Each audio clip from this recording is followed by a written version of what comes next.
महाराष्ट्र में ठाकरे वर्सेस ठाकरे का संघर्ष शुरू हुआ है। आने वाले विधानसभा चुनाव के लिए अब सभी पार्टियां अपनी रणनीति को धार देने लगी है। ऐसे में राज ठाकरे और उद्धव ठाकरे के जो सैनिक है वो एक दूसरे से भिड़ रही है। हमारे साथ इस वक्त एमएनएस के नेता है अविनाश जाधव, उनसे बातचीत करके जान लेंगे। जाधव जी, क्या आप आने वाले दिनों में यह संघर्ष बढ़ता हुआ दिखेगा और इसमें किसका फायदा होगा? मुझे लगता है कि कल राज साहब ने ट्वीट करके बोला है कि अभी ये सब रुकाइए और जब तक ये लोग सामने से हमारे ऊपर नहीं आएंगे तब तक हम नहीं जाएंगे, क्योंकि हम आदेश पे चलते हैं। और राज साहब ने हमें कहा है कि अभी ये सब रुकना चाहिए, महाराष्ट्र की जो संस्कृति है वो टिकनी जरूरी है। तो मुझे ऐसा लगता है कि हमारे तरफ से तो नहीं होगा, लेकिन उन्होंने कुछ किया तो फिर हम उनको करारा जवाब देंगे। देखिए जाधव जी, वो तो बाला साहब के सैनिक हैं। महाराष्ट्र की जो राजनीति है, जब अब उनको संघर्ष करने की बारी आती है तो वो भी उस तरह से प्रत्युत्तर देते हैं। कैसे बोल सकते हो बाला साहब के शिवसैनिक हैं? बाला साहब हिंदुत्व को लेके आगे जा रहे थे, एक इनको लेके जा रहे। ये बाला साहब के नहीं है, बाला साहब का तो ओरिजिनल वारस राज ठाकरे है। और ये आप महाराष्ट्र में किसको भी पूछिए कि बाला साहब की प्रतिमा किस में दिखती है, उनके जैसा काम करने वाला आदमी कौन है, तो सब बोलेंगे राज ठाकरे। तो बाला साहब की जो सेना है वो राज साहब के साथ हम लोग है। वो तो अभी हिरवो के पीछे भागे। तो एक सवाल यह है कि राज ठाकरे और उद्धव ठाकरे मराठी का मुद्दा आगे लेके जाते हुए राजनीति कर रहे हैं। एक मेरा सवाल सुनिए, इसमें फायदा किसका होगा? फायदा ना राज ठाकरे का होगा ना उद्धव ठाकरे का होगा। क्या आपको लगता है फायदा तीसरे व्यक्ति का होगा? मुझे लगता है कि हम मराठी के मुद्दे पे राजनीति नहीं करते। हम मराठी के लिए जान देने के लिए तैयार है।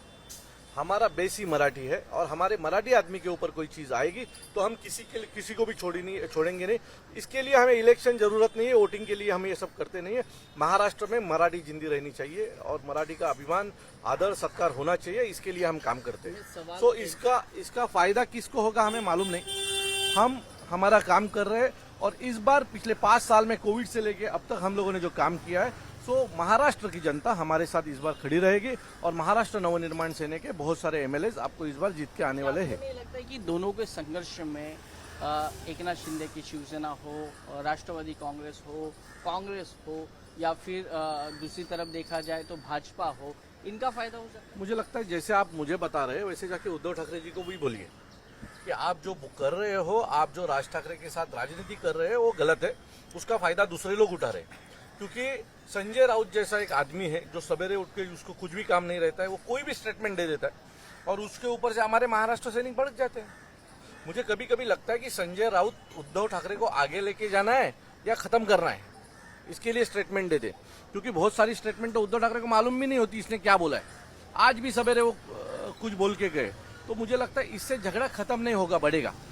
तो जब तक संजय राउत को उद्धव ठाकरे बाहर का रास्ता नहीं दिखाते हैं तब तक यही होने वाला है। तो क्या आपके ऊपर भी ऐसी एलिगेशन लगते हैं कि आप किसी पार्टी की बी टीम हो करके उनके इशारे पे आप चलते हो? मुझे लगता है फिर उद्धव ठाकरे साहब के गाड़ी के ऊपर इन लोगों ने जब सुपारी फेंकी थी तो उसके 2 दिन पहले उद्धव ठाकरे दिल्ली में थे।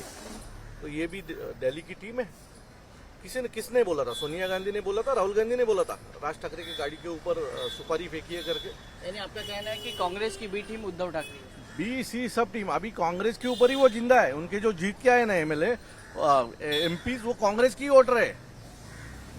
मुसलमान वोटर के ऊपर ये जीत के आए अभी महाराष्ट्र में, नहीं तो इनका एक भी एमपी जीत के नहीं आता था। बहुत बहुत शुक्रिया हमारे साथ बातचीत करने के लिए। तो ये थे एमएनएस के नेता अविनाश जाधव। इन्होंने साफ तौर पे कहा है कि अगर हमको किसी पार्टी की बी टीम बोल रहे हैं तो उद्धव ठाकरे ABC से लेके सभी टीम कांग्रेस की है। ये एलिगेशन अविनाश जाधव जी ने किया। कैमरा पर्सन कृष्णा खापरे के साथ वैभव परब, ABP news, Mumbai. For exclusive and insightful videos, subscribe to our new channel ABP Live Premium.